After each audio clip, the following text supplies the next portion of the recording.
하나님의 말씀이 담긴 성경책에 손을 넣고 기도하는 마음으로 시작하겠습니다.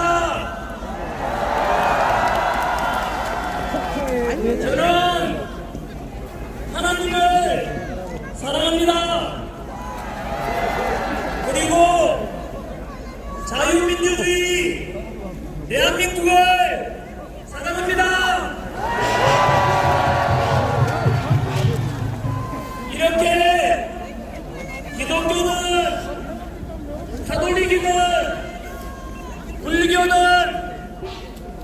종교의 자유가 있고 표현의 자유가 있고, 오늘 이 자리처럼 100만 명이 함께 모여서 마음껏 우리 대통령은 윤석열, 대한민국 대통령은 윤석열 대통령 탄핵을 반대한다. 즉시 석방하라 라고 마음껏 외칠 수 있는 우리 자유민주주의 대한민국이 너무 좋지 않습니까, 여러분?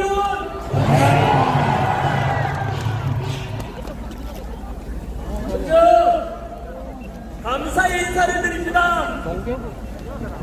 오늘 영하의 차가운 날씨 소리도 불구하고 전국 방방곡곡에서 저 국가와 국민은 안중에도 없는 민주당의 악법 폭주와 29번의 탄핵 폭주로 인해 행정부가 마비되고 국가 시스템이 마비되고 결국 대한민국이 침몰할지도 모른다는 이 위기감 속에서 우리 윤석열 대통령을 석방시키고 직무복귀를 시키자. 그래서 다시 대한민국을 살려내자. 그래서 우리 자식 세대들에게 법치와 공정과 상식이 존중되는 자유민주주의와 함께 더 살기 좋은 대한민국을 물려줘야 한다는 애국심 하나로 이렇게 동대구역 광장과 주변 도로까지 가득 채워주신 100만 애국시민 여러분 고맙습니다.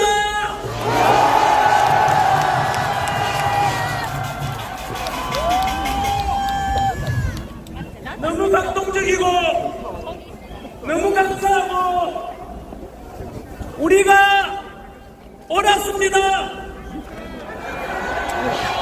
우리가 이깁니다. 우리가 대한민국을 다시 살려낼 것입니다. 이곳에 모인 여러분들이 윤석열 대통령을 다시 살려내고 자유민주주의를 다시 살려내고 대한민국을 다시 살려내신 역사의 국민들이십니다.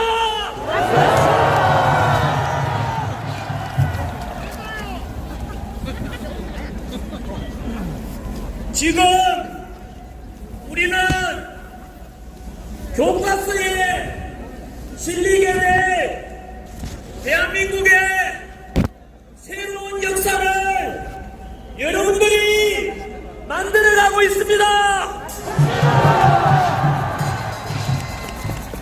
지난 12월 3일 비상계엄 직후에 10%였던 대통령의 지지율이 60여일간의 탄핵정부 속에서 지금은 마이애미라고 하는 40%를 넘겼고, 일주일 전 부산역 집회 후에 50%를 넘겼고, 오늘이 지나면 윤석열 대통령의 지지율은 60%를 넘게 될 것입니다.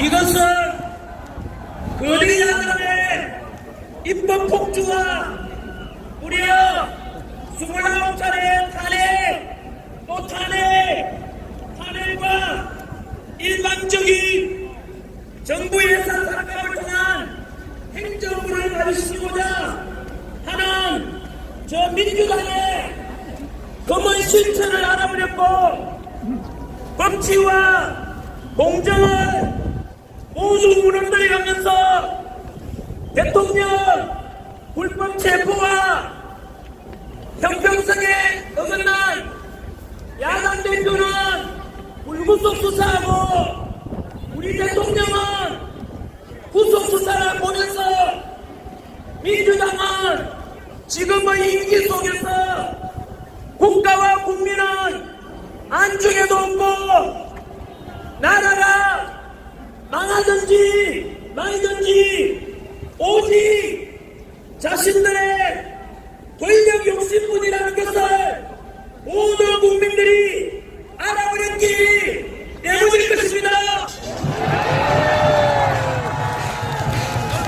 그래서 야당이 주장하는 대통령의 내란이 아니라 거꾸로 우리 국민이 뽑은 대통령을 탄핵시키고 행정부와 국가 시스템을 모두 마비시키려는 거대 민주당이 바로 내란의 주체라는 것을 모든 국민들이 알아버렸기 때문입니다. 그래서 대통령은 비상계엄 선포했는데 2030 세대들이 먼저 알아버리고, 이제는 모든 국민들까지도 비상계엄을 계몽령이라고 부르게 된 것입니다.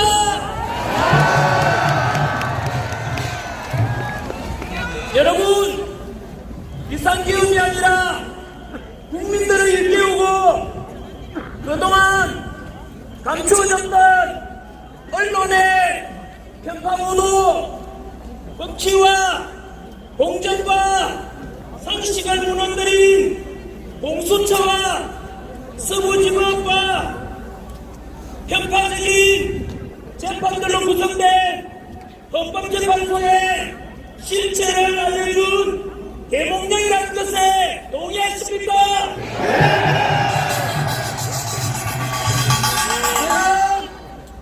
비상계엄을 100% 계몽령이라고 확신합니다.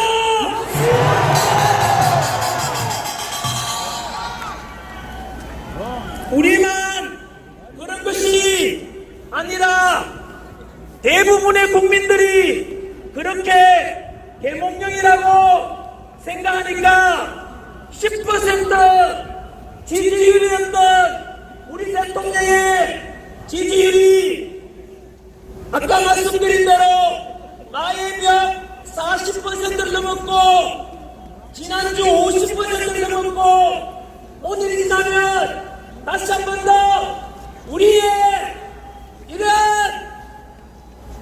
집회가 전 국민에게 알려지고 곧 60%를 넘게 될 것입니다. 결국 개몽령이 옳았고 우리가 이길 것입니다, 여러분. 이렇게 대통령 지지율이 50%를 넘고 60%를 넘게 되면 현재 진행 중인 헌법재판소의 대통령 탄핵 심판 역시 100% 기각될 수밖에 없을 것입니다.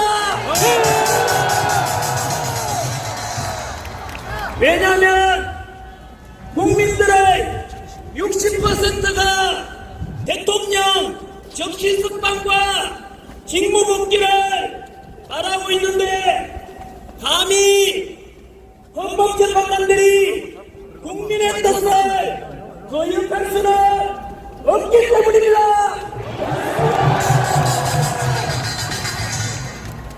이렇게 60% 이상의 국민이 윤석열 대통령을 지지하고 탄핵 반대 명령을 하는데도 불구하고 만약 헌법재판소가 대통령을 탄핵시킨다면 그것은 우리 대한민국 헌법에 선명시된 대한민국은 민주공화국이고 주권은 국민에게 있으며 모든 권력은 국민으로부터 나온다는 우리 대한민국의 헌법을 정면으로 위배하는 것이 되고 국민의 뜻을 거역한 불의한 좌파 우리과 연구에 소속 헌법재판관 문영배 이일성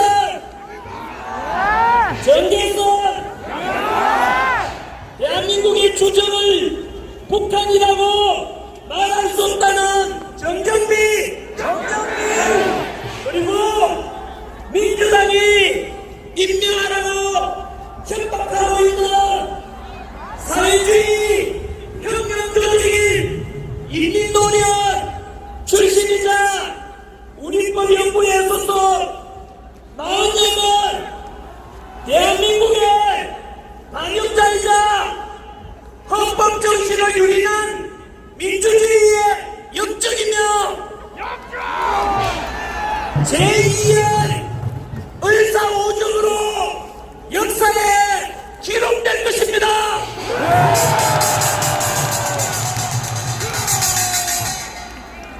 대한민국 우리 기자분들께 부탁 하나 드리겠습니다.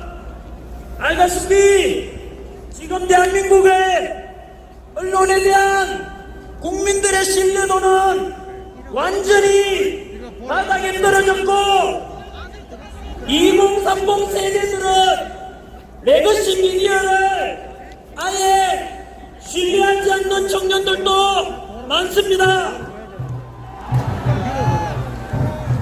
이유가 무엇이겠습니까?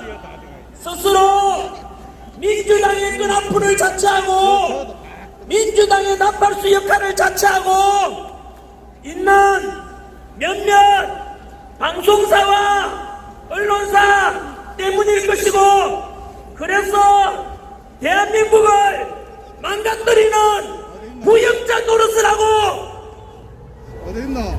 2030 세대들이 보기에 차마 부끄러울 정도로 이게 과연 합법적인 방송사인지 합법적인 언론사가 맞나 싶을 정도로 정치적으로 편향된 보도만을 일삼는 그런 언론사들은 만약 이어가다가는 결국 국민들로부터 버림받고 문 닫히는 하게 될 것을 경고합니다. 제발 지금이라도 늦지 않았으니 국민의 알 권리 진실만을 보도한다는 기자정신에 입각해서 정치적으로 균형된 보도를 요구하며 오늘 우리 동대구역 집회도 제발 더도 말고 덜도 말고 있는 그대로를 정직하게 보도해 주시기를 요구합니다.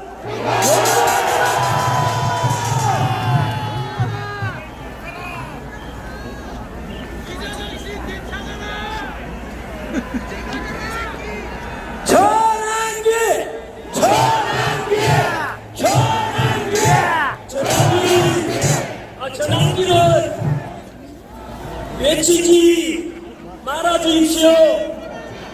언제나 우리의 똑같은 소망은 윤석열 대통령, 우리의 대통령, 윤석열 대통령만 외쳐주십시오.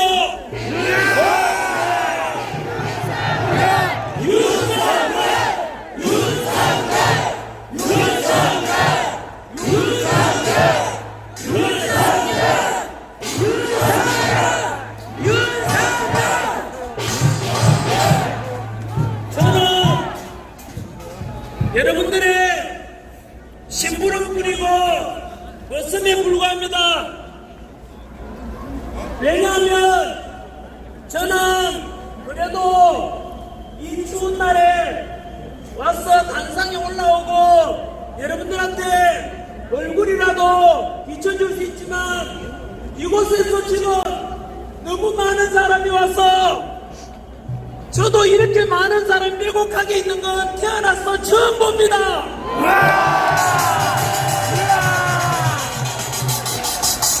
제가 이렇게 둘러보니까 너무 사람들이 빽빽이 이렇게 모여있어가지고 얼굴도 제대로 안 보이는데 그럼에도 불구하고 2030 세대도 있고 그리고 4050 6070까지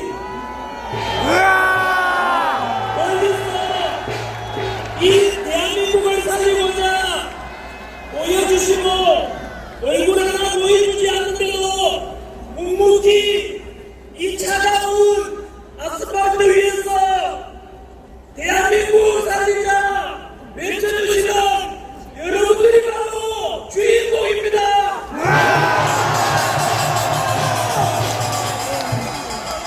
고맙습니다, 여러분.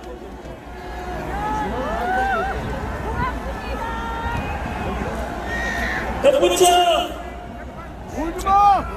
여기에 참석하시고 또 동영상으로도 아마 수십만 명이 동시 접속하고 접속해서 지금 보고 있다고 들었는데 이 영상을 보시는 모든 국민들 여러분들께서 만약 윤석열 대통령을 지지하고 대통령의 탄핵을 반대하고 직무복귀를 원하신다면 국민 변호인단에 반드시 가입해 주십시오.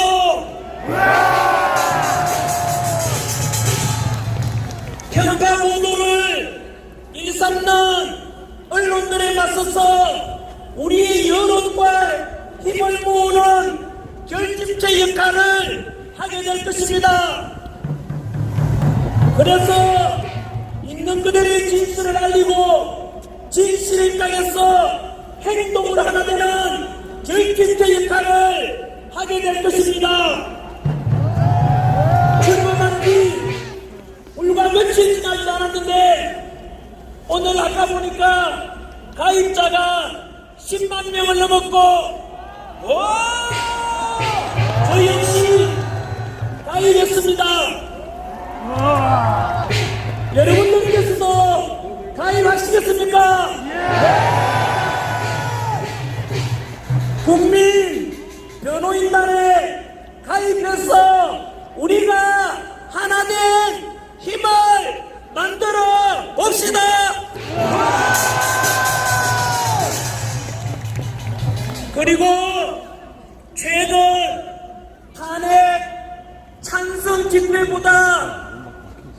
하루에 집회 인원이 10배, 20배 더 많아지니까 일부 민주당 끈앞을 언론에서는 이러한 탄핵 반대를 분열시키고자 광화문파, 여의도파, 구치소파 이렇게 보도하는데 광화문이든 여의도든 구치소든 대구든 광주든 부산이든 울산이든 세종이든 윤석열 대통령을 탄핵을 반대하고 자유민주주의를 회복시키고 대한민국을 살리고자 하는 애국심을 가진 우리 모두가 하나이고 모두가 그 분파도 아닌 국민 상식가입니다.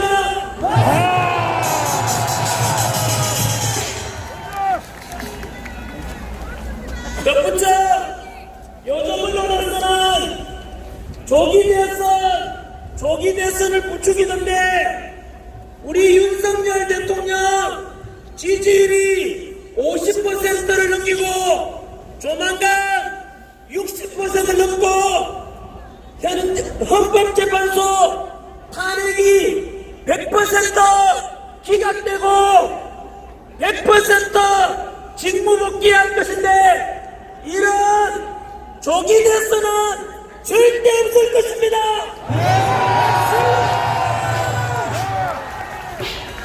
특히 국민의힘 의원 중에서도 조기 대선을 말하는 자들도 있던데 여러분 이것은 부모님이 멀쩡하게 살아계시는데 제사상 준비하는 호래 자식과 뭐가 다르겠습니까?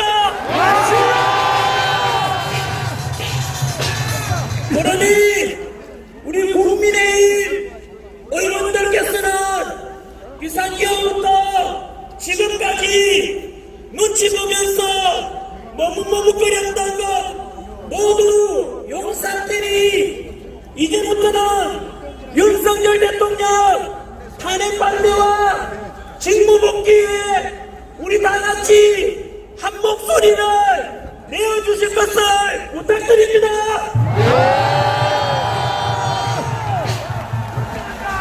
민주당은 저렇게 똘똘 뭉쳐서 법치도 무너뜨리면 그러면서도 수단 방법 가리지 않고 우리 대통령 탄핵시키고 대통령 물어 몰아내려고 하는데 우리도 뭉쳐야 하지 않겠습니까?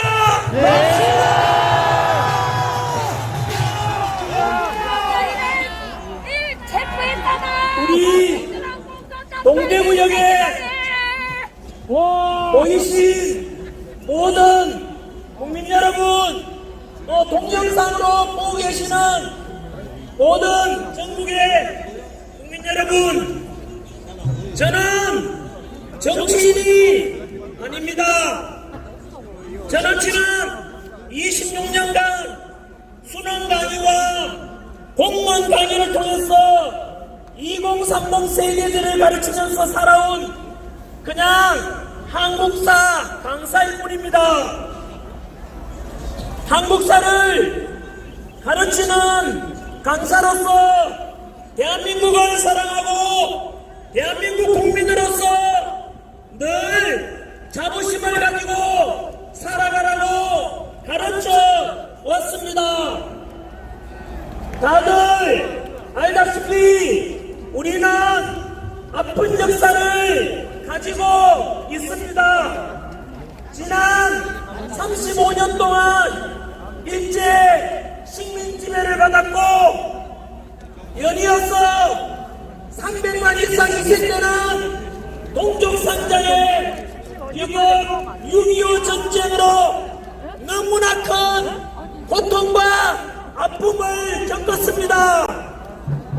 이렇게 식민지배와 전쟁으로 전 세계에서 가장 가난했던 나라 석유암광을 한다고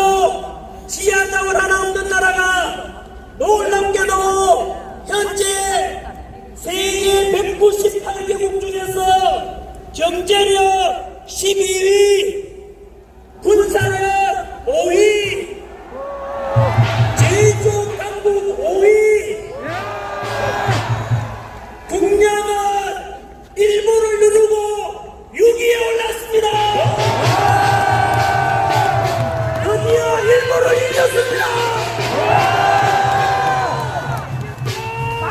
지난해 수출액은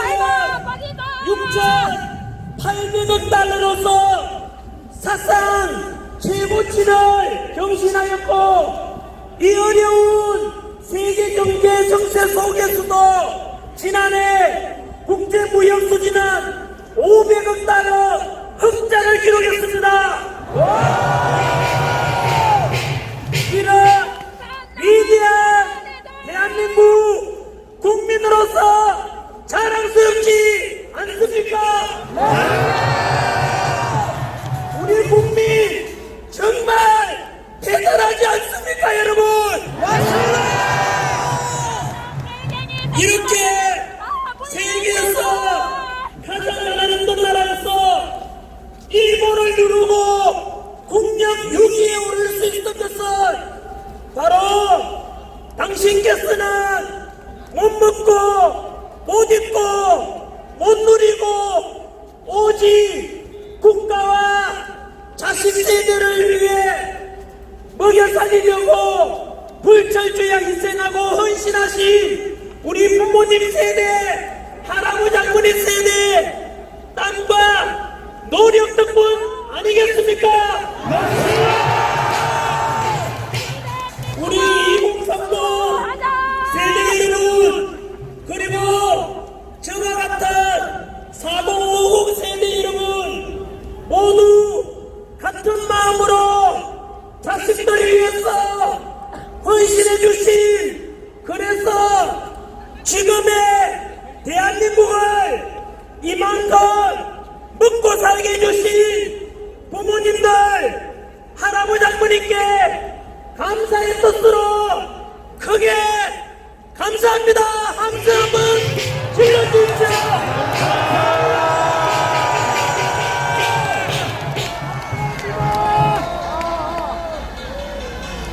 아버지 어머니 고맙습니다.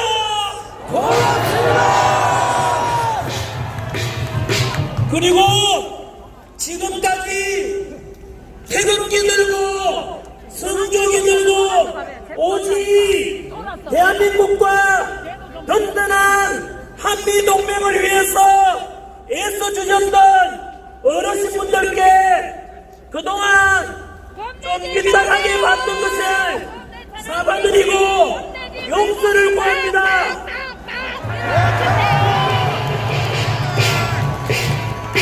어르신들이 옳았습니다.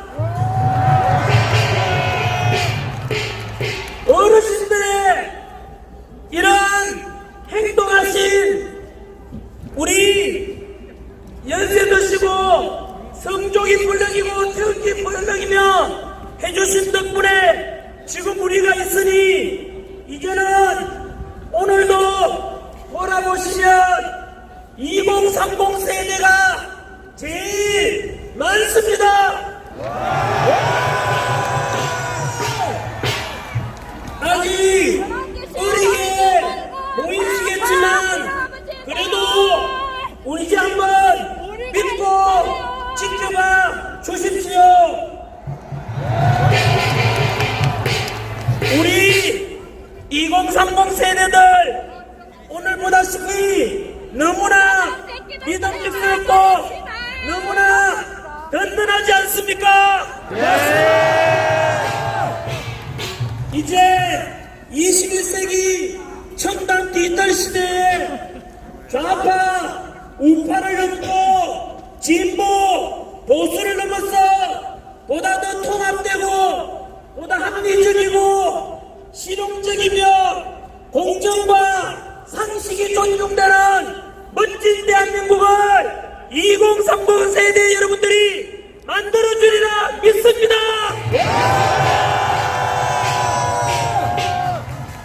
바로 이겁니다.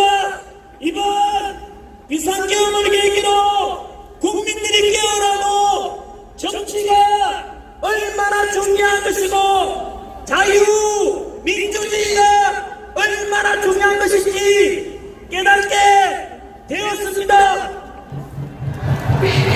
이제는 앞으로 좌우 갈등을 넘고 갈등을 넘고 세대 간 갈등을 넘고 남녀 갈등을 넘고 노사 간의 갈등을 넘어 우리 국민 대한민국 국민들은 모두가 하나 되어야만 합니다.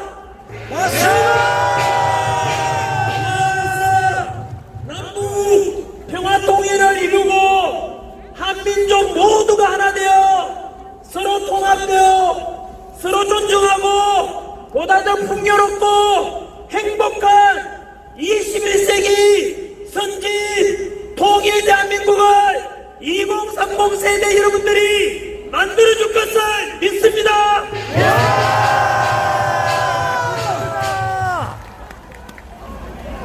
그리고 우리가 1945년 8.15 광복 이후 가장 가난했던 나라가 세계 국력 6위 선진 자유민주주의를 실현하기까지는 훌륭한 지도자와 동시에 독재에 맞서 민주화를 외친 민주화운동의 열사분들의 희생 덕분이니 그런 분들께도 감사하는 마음을 가져야 할 것입니다.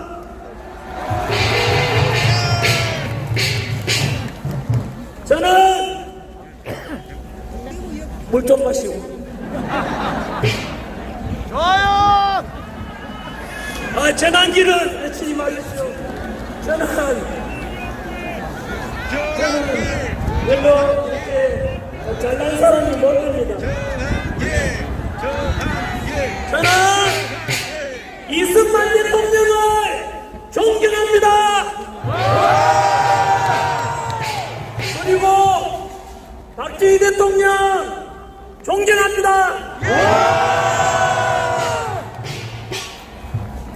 YS와 DJ의 민주화운동 해오신 것에 대해서 감사하다는 말씀을 드립니다.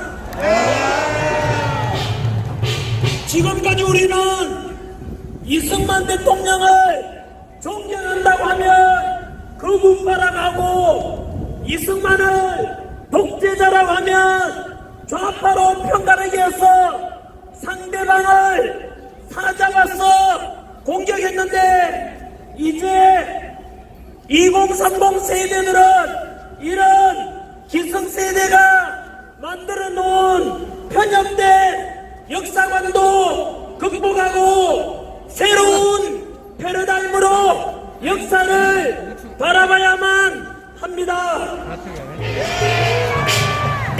이승만 대통령은 독재와 3.15 부정선거 등의 과오도 있지만 광복과 6.25 전쟁의 그 혼란 속에서 농지개혁을 통해서 80%가 소작농이었는데 그들에게 땅을 나눠주고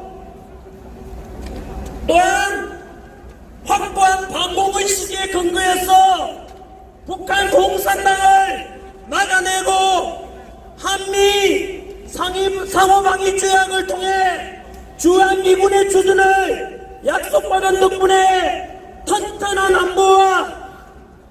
안보를 토대로 우리는 지난 70여 년 동안 전쟁 없는 나라에서 살 수 있게 된 것은 너무나 큰 이승만 대통령의 바로 위대한 업적 덕분입니다.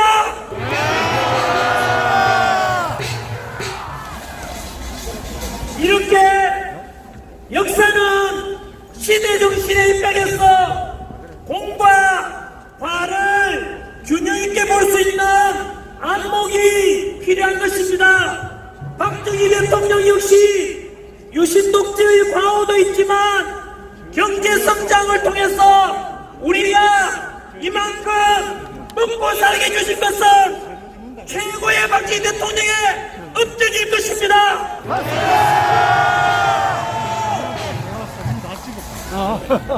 YS와 DJ 덕분에 영국이 200년 걸려서 이룬 민주화를 대한민국은 불과 40년 만에 민주화를 이루어서 전 세계에서 세계에서 가장 성공한 민주주의 나라의 본보기가 되게 되어 있습니다. 또한 진보 세력의 지지를 받아서 당선되었지만 한미 FTA 체결 그리고 미국의 요청을 받고 이라크 자위군부대 파병을 통해서 확고한 한미동맹이 중요하다고 강조하셨던 바로 노무현 대통령의 바로 동서통합과 국민통합을 부르셨던 그 노무현 정신도 본받을 점이 많습니다.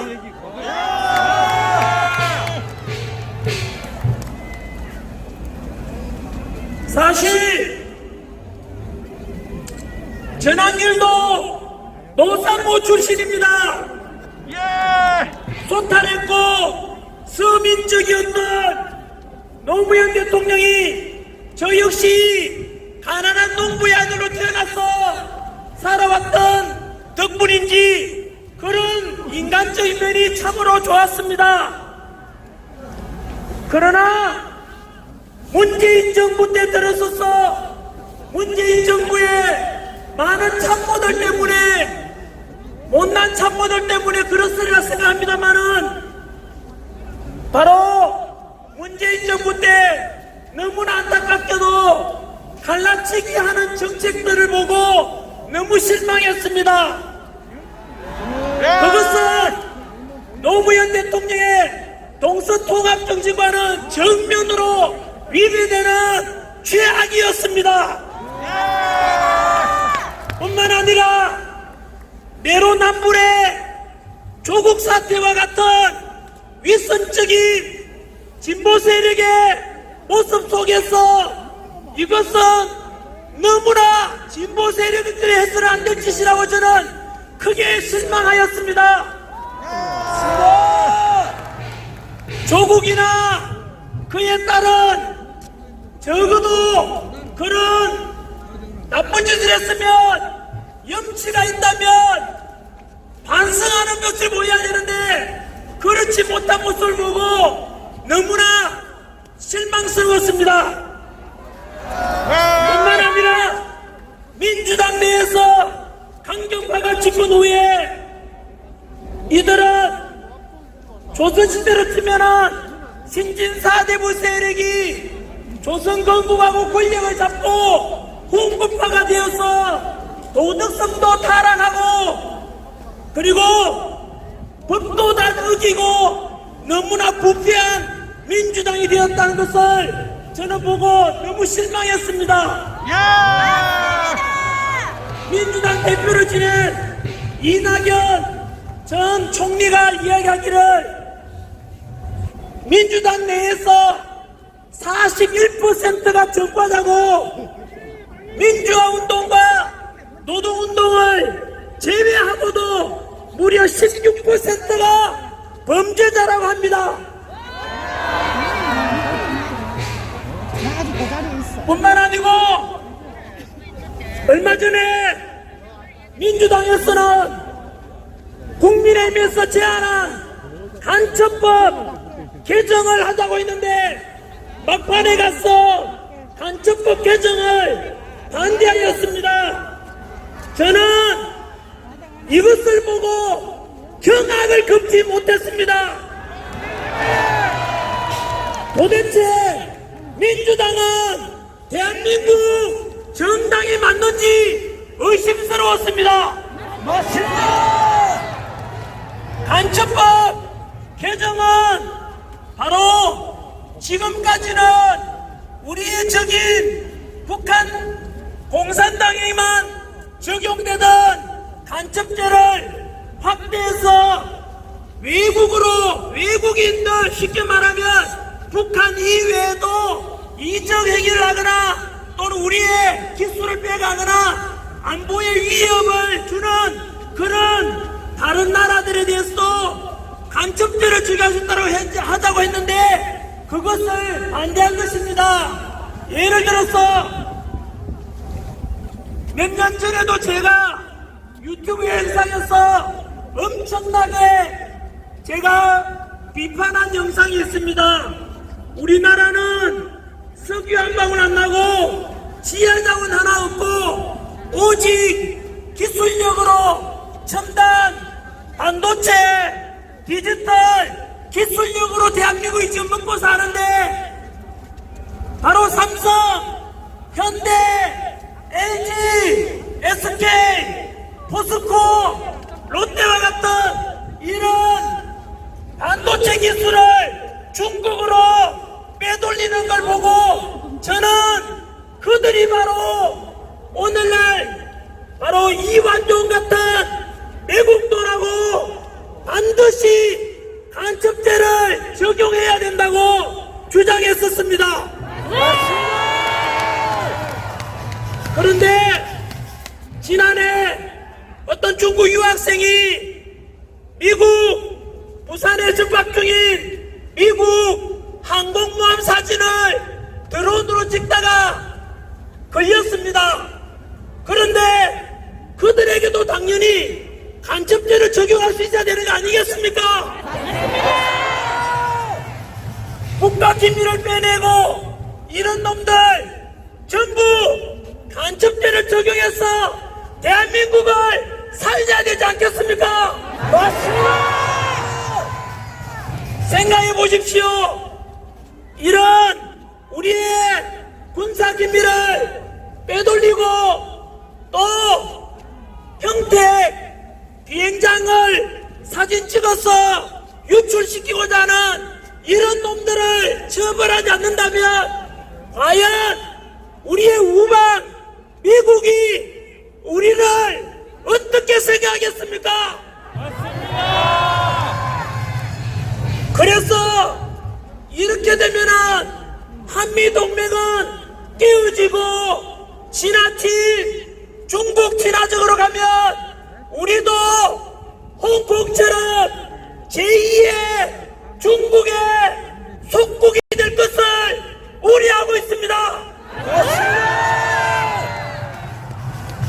그러면 제가 전환길이 2030 세대들에게 제시해드리는 정책은 도대체 그럼 전환길은 좌파야 우파야 극우냐 무엇이냐 물어본다면 저는 분명히 제 기준을 말씀드립니다.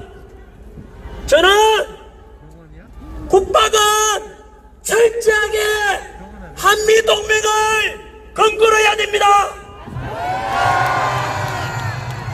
지난 70여 년간 전쟁 없이 우리가 평화를 지키며 살아왔던 것은 온전히 주한미군과 미국의 우방과 함께 왔기 때문입니다. 그래서 오늘입니다. 뉴스에 보니까 트럼프 미국 대통령도 바로 한미일 삼각 동맹을 통해서 가야 된다고 이야기하는데 저는 그것 또한 우리의 기준이 되어야 한다고 생각합니다. 일본하고 이제 친하게 지내자면은 어떤 놈들은 또다시 뭐 토착 왜군이 이런 이상한 말 하던데 일본 그렇게 두려워할 게 없습니다. 이제는 왜냐하면 아까 말씀드린 대로 우리가 일본보다 국력도 더 강하고 군사력도 우리가 더 강하기 때문에 이제는 일본과도 우리의 이익을 위해서 일본과도 함께 잘 지내가야 되만이 바로 미국과도 동맹을 통해서 그것이 우리나라의 국익을 위해서 최선이라고 생각합니다. 맞습니다. 중국과는 경제적으로 어쩔 수 없이 이웃나라에 있으니까 우리 국익을 위해서도 경제적으로 실리 외교를 해야 한다고 생각합니다. 맞습니다. 덧붙여서 제가 생각하는 대한민국은 정치적으로는 자유민주주의 정치체제를 저는 반드시 유지해야 되며 경제적으로는 사회주의 공산주의가 아니라 무조건 돈 나눠주고 그게 아니고 자유시장경제 체제로 가야만 합니다. 맞습니다. 사회적으로는 약자를 배려해야 되는 복지사회로 가야 되고, 그리고 개인의 사상과 종교와 이런 자유함이 있는 대한민국 가정을 소중히 여기며 노동자와 사용자, 기업가와 근로자가 적대적이 아니라 상호 존중하고 서로 함께 협력하는 그런 대한민국이 되어야 한다고 생각합니다. 맞습니다. 두 번째, 최근 민주당은 비상기업을 계기로 국가와 국민은 안중에도 없고 오직 이재명 대통령 만들기 위해서 법치주의도 깨버리고 공정과 상식, 절차적 정의를 모두 무너뜨려버리고 오직 꼼수와 몰상식 이런 식으로 29차례에 걸친 탄핵과 그리고 불법 공정위 공수처의 수사 서부지법에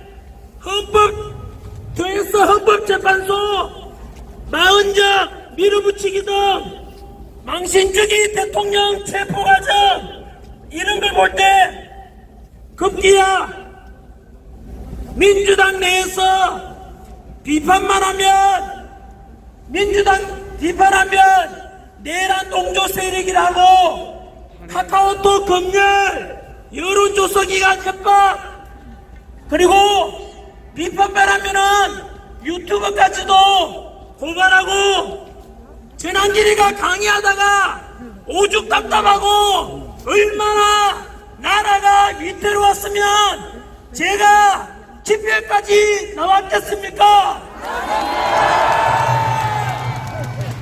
재난기리 선관위의 부정의혹과 그리고 부정선거에 대한 의혹 1200건이 넘는 비리 이런 것을 비판하니까 민주당이 전환기를 고발했습니다.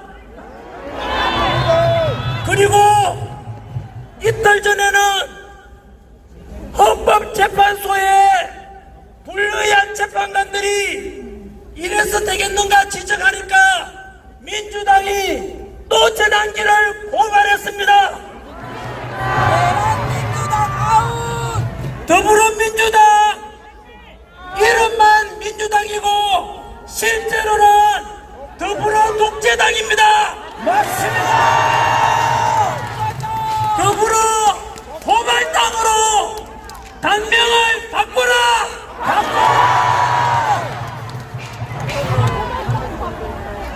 우리 70년대 80년대 90년대 독재에 맞서서 민주화운동 했던 분들 이제는 응답해 보십시오. 노사모 출신이라고 하는 분들 이제 답변해 보십시오. 지금 행해지고 있는 더불어민주당의 카톡 검열 그리고 내란 동조를 무조건 몰아세우고 여론조사기관 협박하고 이런 더불어 독재당의 모습이 진정으로 당신들이 추구해왔던 민주화의 모습 맞습니까? 아닙니다.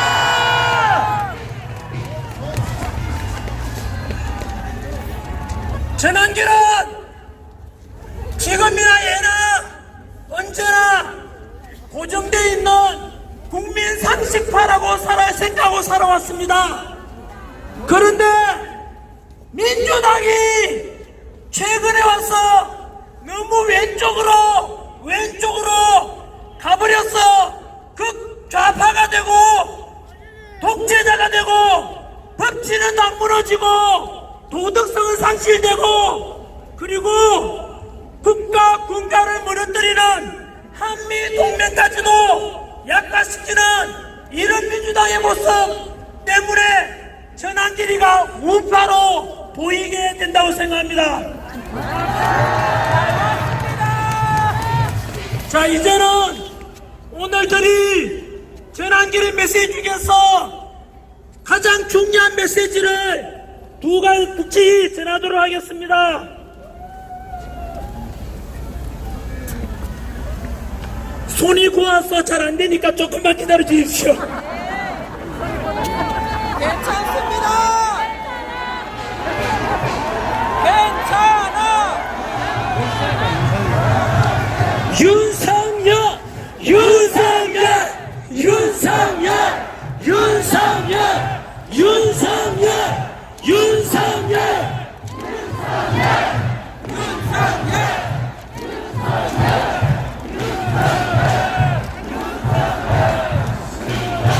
오늘 지금 옆에 앞뒤로 돌아보면 발디딜 틈 없이 우리 동대구역 광장 그리고 옆에 도로까지 너무나 많은 애국 시민들이 모여서 대통령 지지율도 계속해서 올라가고 있지만 사실상 우리가 샴페인을 터뜨리기에는 이릅니다. 여전히 우리 대통령께서는 이 추운 날 바로 서울 구치소에 갇혀 계십니다.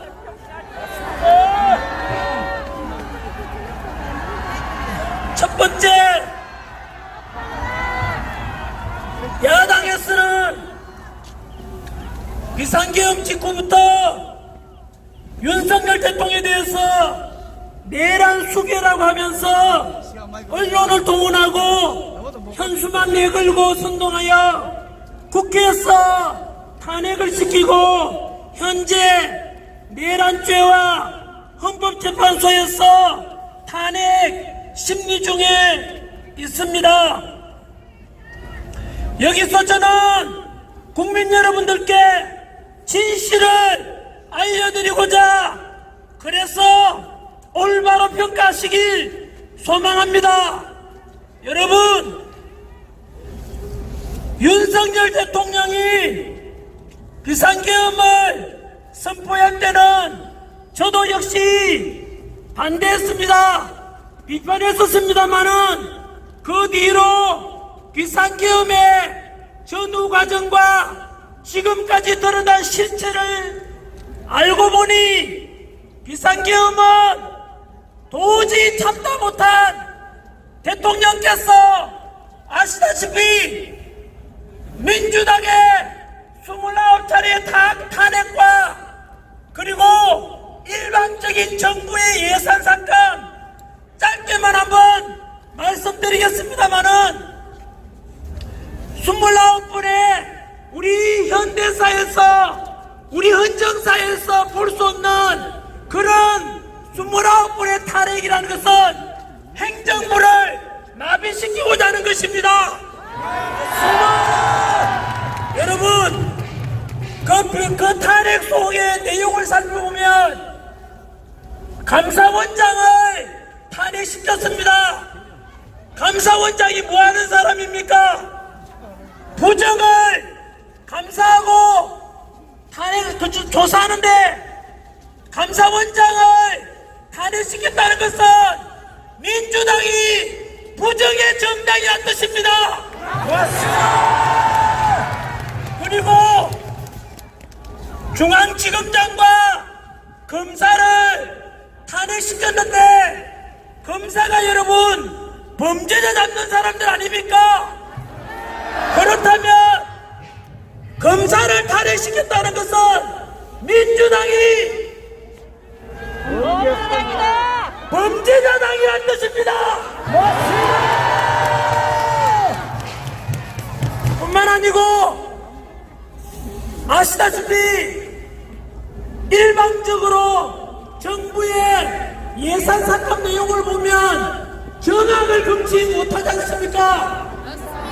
80억이 넘는 대통령 특활비를 빵원으로 만들었습니다. 또 범죄자 조사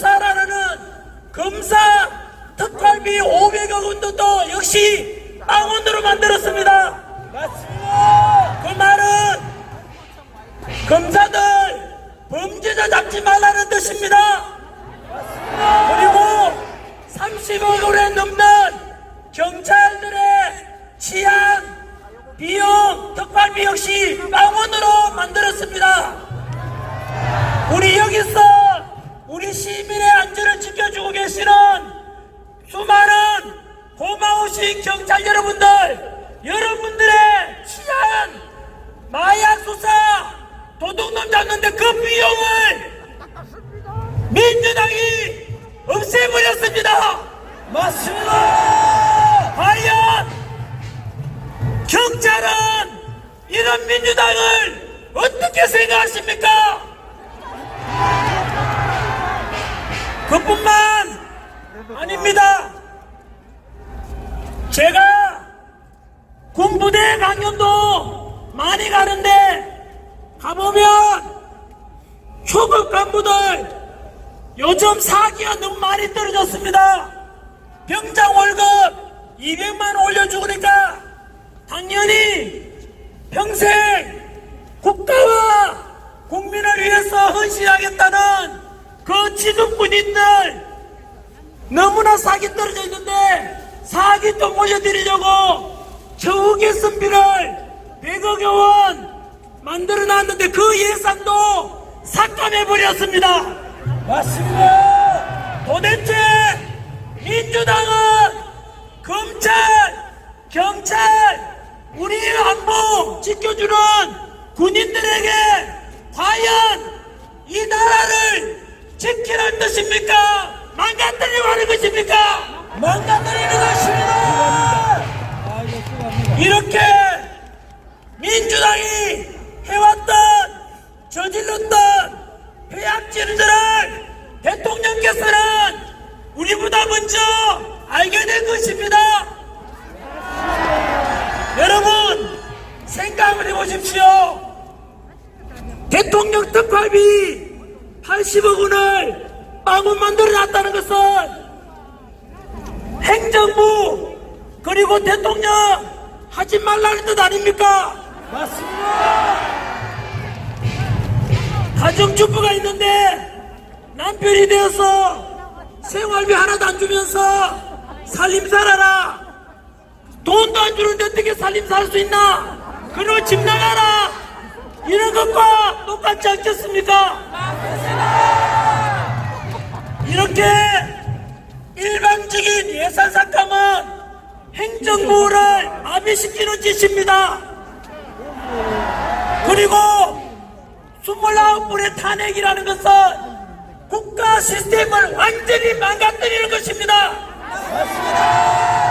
그렇다면 진정으로 저는 윤석열 대통령이 내란이 아니라 행정부를 마비시키고 국가 시스템을 망가뜨려서 대한민국을 침몰시키려는 민주당이 바로 내란 세력입니다.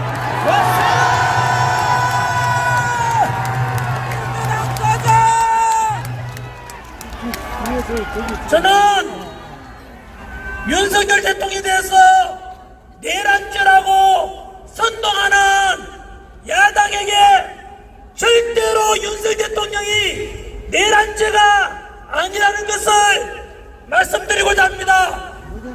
첫 번째는 제가 역사를 가르치는데 역사적으로 대통령이 내란죄를 진 경우는 한 번도 없습니다. 두 번째, 5.16 군사정변 때 동원된 군대가 3만 5천 명이었고 서울의 봄 영화에 나오는 12.12 사태 때 신군부가 동원한 군대가 2만여 명이었습니다. 그런데 12.3 비상계엄 때 국회에 동원된 군대가 몇 명인지 아십니까? 기껏해서 280명이 국회로 들어갔습니다. 여러분 생각 한번 해보십시오.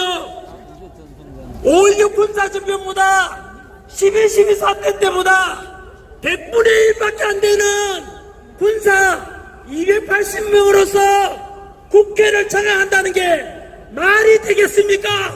안 됩니다! 뿐만 아니라 실제로 여의도 국회의사당 가보면은 굉장히 넓습니다.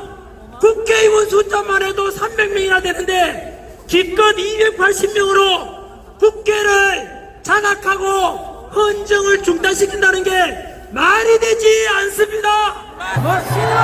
맞습니다. 거기다가 국회를 점거하려고 하고 말 안 들으면 강압적으로 실탄도 지급돼야 될 건데 전혀 현장 투입된 군인들에게 실탄이 지급되지 않았습니다. 맞습니다. 뿐만 아니고 비상계엄을 선포한 뒤에 불과 2시간 만에 국회에서 비상계엄 해제를 의결했고 그것을 받아들여서 헌법과 법률에 따라서 윤석열 대통령께서는 국무회의를 통해서 비상계엄을 6시간 만에 해제했던 것입니다. 그래서 여러분 내란이라고 말하는데 그때 부상자 사망자 한 명이라도 있습니까? 없습니다. 그러니까 이것이 무슨 내란입니까? 이것은 법 전문가이신 우리 윤석열 대통령께서 정확하게 법에 근거해서 대통령의 통치권 고유한 독주권 행사에 연장선에서 선포한 것이기 때문에 합법이고 전혀 내란이 아닙니다. 맞습니다. 아까 말씀드린 대로 어쨌든 하든 막무가내로 윤석열 대통령을 내란 혐의로 뒤집어 씌워서 오직 이재명 대통령 만들기 위해서 공수처의 이상한 수사, 서부지법의 이상한 영장 판결 이런 걸 볼 때 그리고 아까 말씀드린 행정부에 대한 일방적인 예산 삭감과 역사상 유례없는 29번의 탄핵을 볼 때 진정으로 국가를 망가뜨리고 국가 시스템을 수동시켜서 대한민국을 망하게 하려는 민주당이 내란 세력입니다. 맞습니다.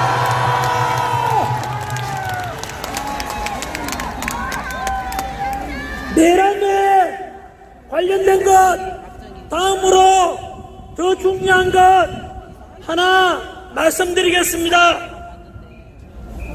지금은 헌법재판소의 시간입니다. 아시다시피 헌법재판소는 반드시 탄핵이 기각이 될 것입니다. 맞습니다. 국민의 지지율이 대통령에 대한 지지율이 50%를 넘었고 그리고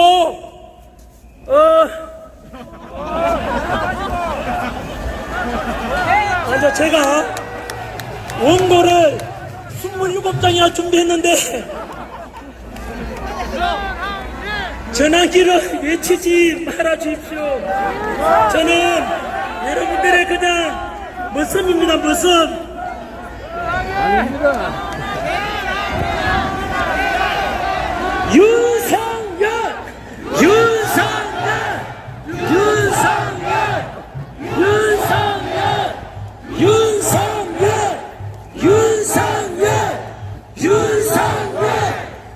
윤석열! 윤석열! 윤석열! 윤석열! 윤석열!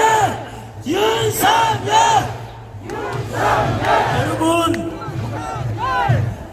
아까 말씀드린 대로 우리가 지금 샴페인을 터뜨릴 수 없는 이유가 내란죄에 대한 말씀을 전 국민들에게 있는 그대로 누가 과연 내란을 조장하고 일으켰는지 한 번 더 말씀드린 것이고, 지금도 중요한 것은 여전히 우리 대통령을 탄핵시키겠다고 하는 불리한 재판관들이 들어있는 헌법재판소에 대해서 실상을 여러분들께 알리고자 합니다. 헌법재판소 재판관들은,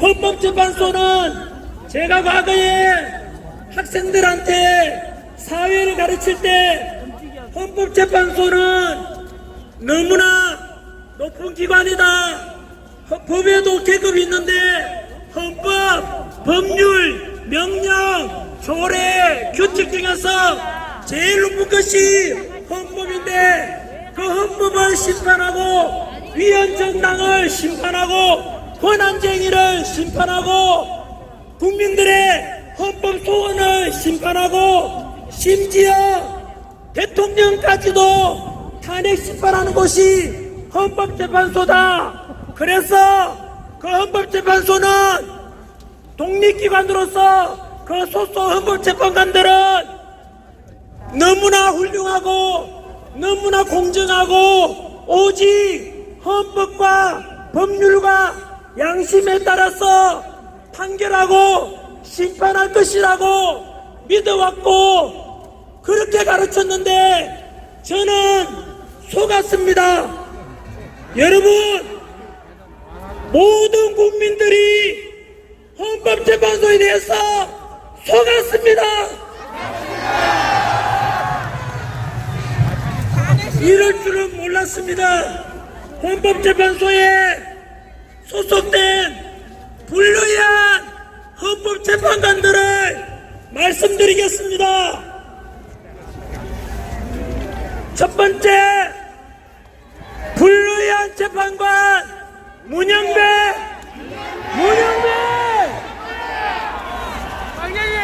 문영배는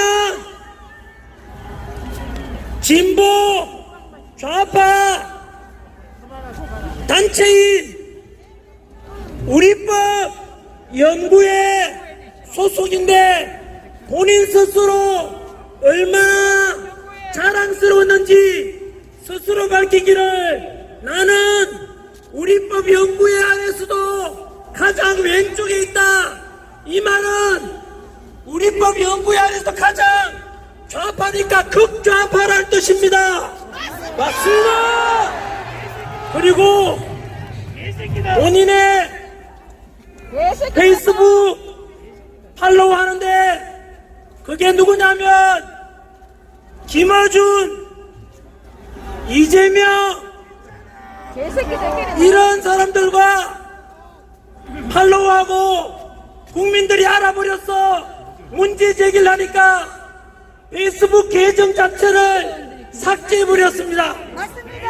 이것은 무엇을 가리키냐면 도둑질하다가 들킬 것이라고 보면 되는 것입니다. 맞습니다. 이런 것은 법적인 용어로 증거인멸입니다. 본인 스스로 떳떳하다면, 공정한 재판을 했다면 그것을 왜 삭제하겠습니까? 이미 문영배는 헌법재판관으로서 이미 신뢰를 상실했으니까 즉시 사퇴해야 되는 것입니다. 두 번째, 불리한 재판관 이미선 자신의 여동생 이상희 변호사가 무엇을 하고 있는지 아십니까? 윤석열 대통령 퇴진 특별위원회 부위원장이 바로 자신의 친여동생입니다. 여러분, 자신의 친여동생은 윤석열 대통령 퇴진을 주장하는데 대통령 탄핵 심판하는데 공정하다고 믿을 사람이 세상에 유치원생만 되어도 그것은 공정하지 못하다고 판단하지 않겠습니까? 맞습니다. 이럴 경우에 염치가 있다면 법적으로도 이해 충돌이기 때문에 재판 회피 신청을 해야만 할 것입니다. 맞습니다. 그런데도 그렇지 않다면 염치가 없으므로 양심이 없으므로 이런 사람을 우리는 파렴치라고 하지 않습니까? 여러분, 이렇게 파렴치한 헌법재판관의 심판을 통해서 우리 대통령이 탄핵 심판을 맡겨서 되겠습니까? 안 됩니다. 세 번째, 불리한 재판관 정정미 국회 인사청문회에서 대한민국 주적이 누구냐 물으니까 본인으로 스스로 주적이 누군지 말할 수가 없다고 했습니다. 맞습니다. 지금도 휴전선 근처에서는 우리 동생들, 조카들, 오빠들이 지금 북한 공산당 언제 쳐들어올지 몰라서 목숨 걸고 휴전선에서 우리나라 안보를 위해서 목숨 걸고 지키고 있는데 어떻게 헌법재판관이라는 사람이 대한민국 주적이 북한이라고 말하지 못하는 이런 국가관이 의심스러운 재판관에게 자유민주주의를 지키고자 하는 우리 대통령의 심판을 맡길 수가 있겠습니까? 안 됩니다.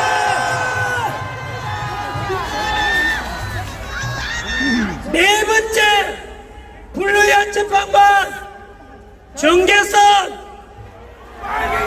역시 문영배, 이미승과 더불어서 정계선도 우리법 연구회 소속입니다.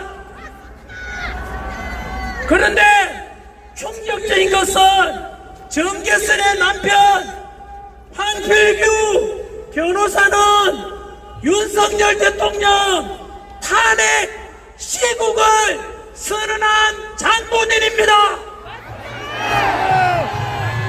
여러분, 자신의 남편은 윤석열 대통령 퇴진을 주장하는데 한 집에 살면서 그 안에 드는 사람이 윤석열 대통령 탄핵을 심판한다는 것이 말이 되는 것입니까?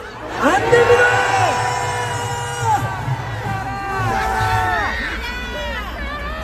마지막 다섯 번째, 민주당에서 막무가내로 우리 채 대행께 무조건 임명하라고 협박하고 있는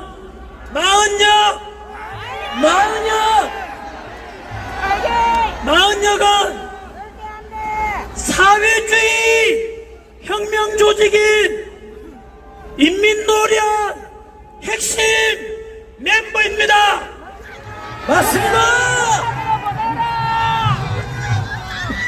여러분, 문영배, 이미선, 정정미, 정계선, 마흔역, 이런 엉터리 국가간도 이상한 이런 재판관이 과연 우리 대통령을 심판한다는 것을 과연 믿을 수가 있겠습니까? 없습니다.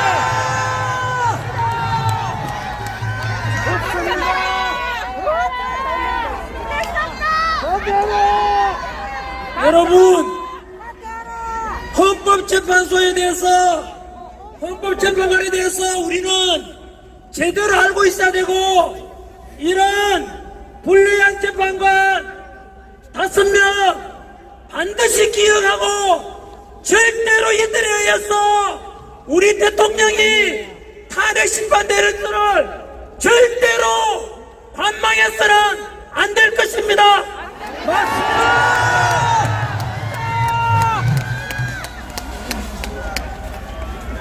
만약에 현재 우리 대통령 지지율이 50% 넘고 60%가 넘어가는데 만약에 이들이 탄핵 심판 인용한다면 아까 말씀드린 대로 대한민국 민주공화국의 주권을 가진 우리 국민의 요구를 거절하는 것은 이것은 민주주의를 정면으로 위배하는 역적이 될 것입니다. 맞습니다.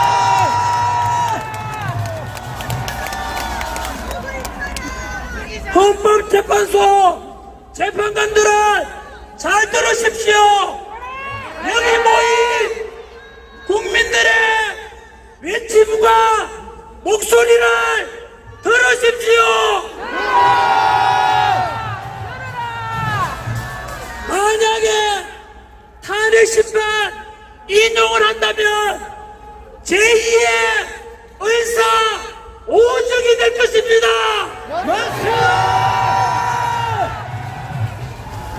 헌법재판소 위에 우리 국민이 있다는 것을 반드시 기억해라.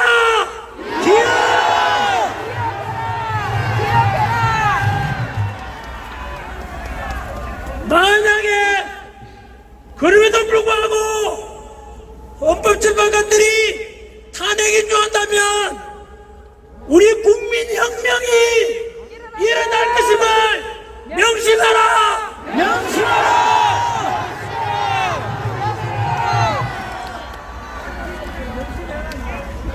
미친다. 이제 마무리 짓겠습니다. 부탁을 3가지 드리겠습니다. 첫 번째는 오늘 제가 2030 세대분들께 부탁드리고 국민들께 함께 나아가자는 것은 갈등이 아니라 동서통합, 세대간 통합, 노사간 통합, 국민 화합으로 가자는 것입니다.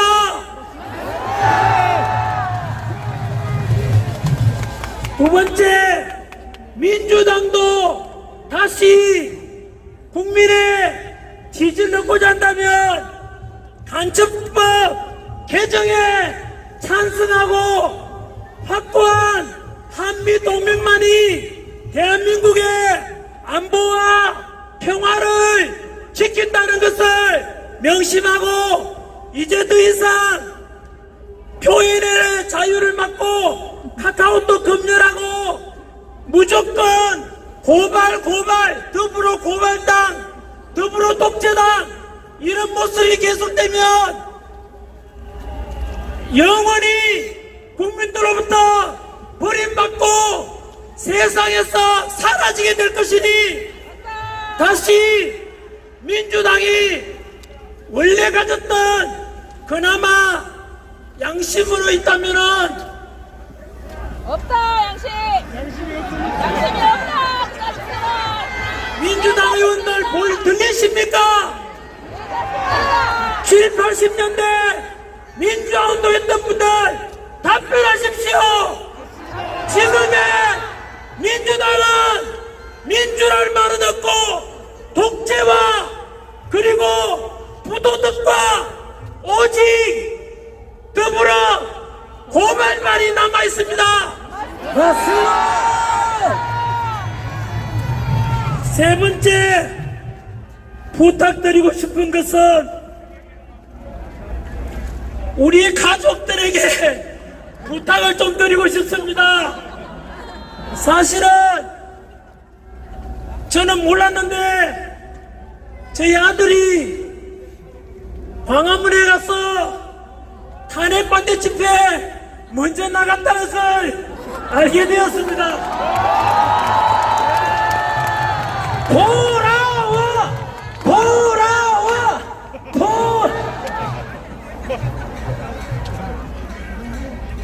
좀 미안했습니다. 그리고 저와 우리 아들과 딸과 저희 아내는 모두 한마음으로 윤석열 대통령 탄핵 반대 직무 복귀를 한 목소리로 내고 있습니다.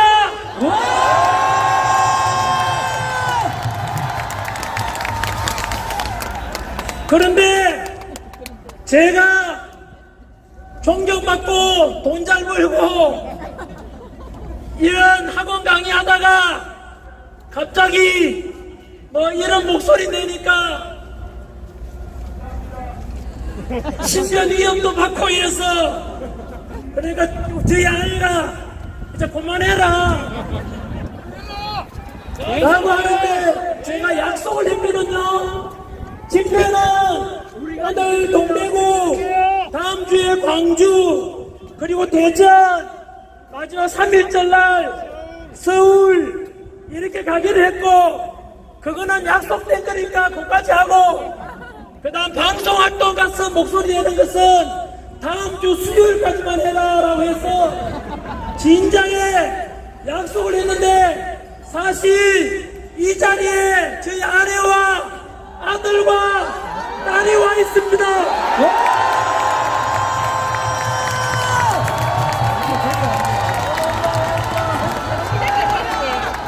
여러분, 가정도 소중하지 않습니까?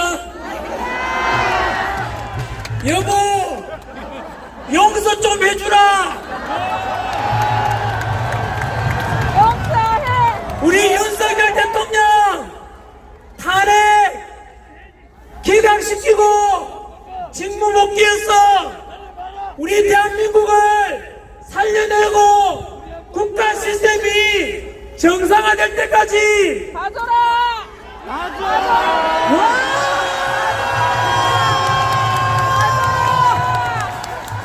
그때까지는 봐줘라. 우리 2030 세대들에게 약속한 대로 끝까지 같이 가자고 했는데 그 약속 지킬 수 있도록 좀 봐주라.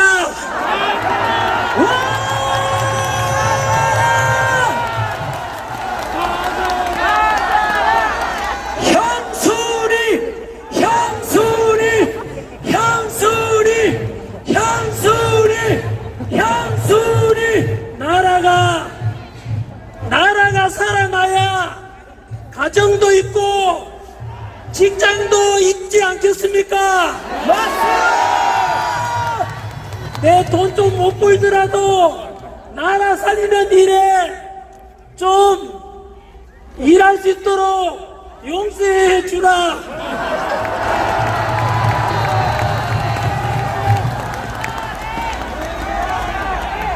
전환기. 전환기.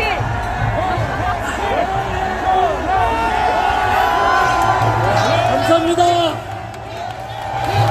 여러분, 이번 주에 동대구 모임이고 다음 주는 광주입니다. 아마 이 자리는 지난주 부산에 계시다가 이 자리에 또 오신 분들도 계실 겁니다.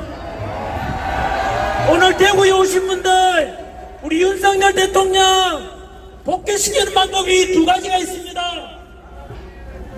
바로 헌법재판소 재판관들의 불의한 재판관들에게 지지 않고 우리가 이길 수 있도록 탄핵 기각시키는 것이 첫 번째 방법이고, 맞습니다.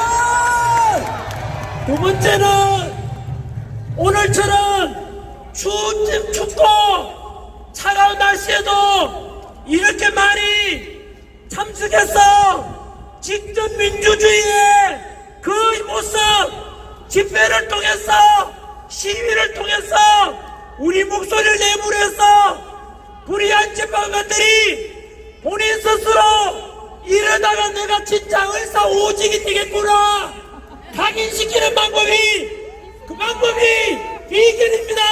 맞습니다.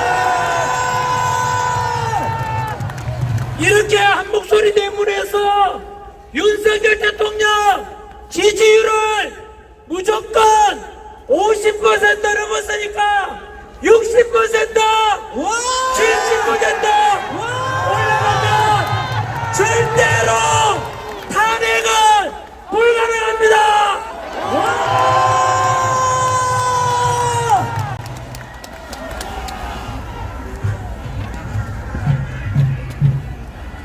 다음 주에 광주에서 뵙도록 하겠습니다. 2030 세대 여러분, 플라톤이 말하기를 정치를 외면한 가장 큰 대가는 가장 저질스러운 인간들에게 지배당하는 것이다.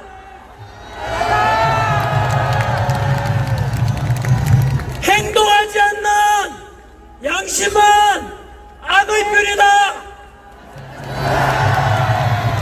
도산한 차원세께서 말씀하시기를 청년이 죽으면 민족이 죽는다. 맞습니다. 마지막으로 슬픔도 노여움도 없이 살아가는 자는 대한민국을 사랑하고 있지 않다. 맞습니다. 오늘 여기 오신 애국자 여러분들께서는 금방 드린 말씀을 다 실천하고 계십니다. 국민 변호인단 꼭 가입해 주시겠습니까? 우리 다 같이 윤석열 대통령 복귀시켜서 자유민주주의를 끝까지 실현합시다.